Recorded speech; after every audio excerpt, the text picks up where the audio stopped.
Mga kapuso, madamo nga deboto kag turista nagpakigbahin sa fluvial kag solemn foot procession. Pila ka deboto ginpakigbahin ng rason sa likod sang ila debosyon sa Señor Santo Niño. Si John Sala nakatutok live sa San Jose Parish Placer sa Iloilo City. John, kamusta dira?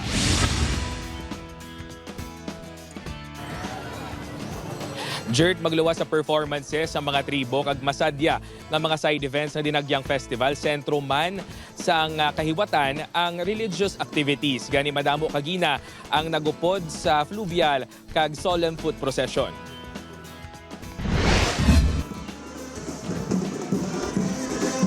Ginabi-abi sa mga deboto kang turista ang imahen sang Santo Niño de Cebu sa nagabot ini sa Mulyeloni sakay sa barko sang Philippine Coast Guard. Nagsugod ang fluvial procession sa bahin sang Iloilo Fishport Complex kag ginlibot ang Iloilo Strait pasulod sa Iloilo River. Puno sang pagtuo kag hugot ka debosyon, wala nang inupang ang tagiti isang init para ipabutsyag sa mga deboto ang ila pagpasalamat kag pagpalangga kay Señor Santo Niño. Sundan ang fluvial procession sang solemn foot procession sa Mulyeloni padulong sa Isnard kag JM Basa Street pabalik sa San Jose Parish Placer.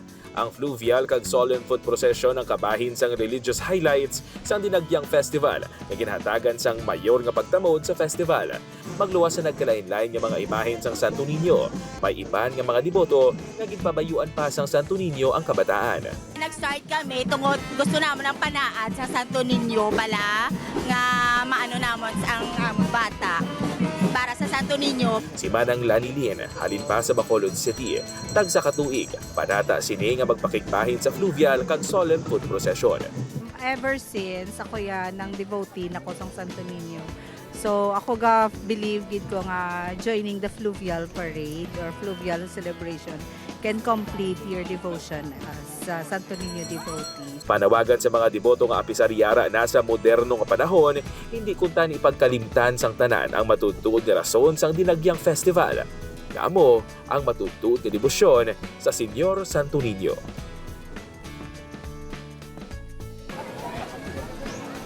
Jert, nagapanawagan naman at agdumalahan sang San Jose Parish Placer sa mga Ilonggo natuhoy sa isa pagid sa mga religious highlights ng Dinagyang Festival nga hiwaton buwas sa gabi diri mismo sa San Jose Parish Placer kag Plaza Libertad nga amo ang religious sadsad.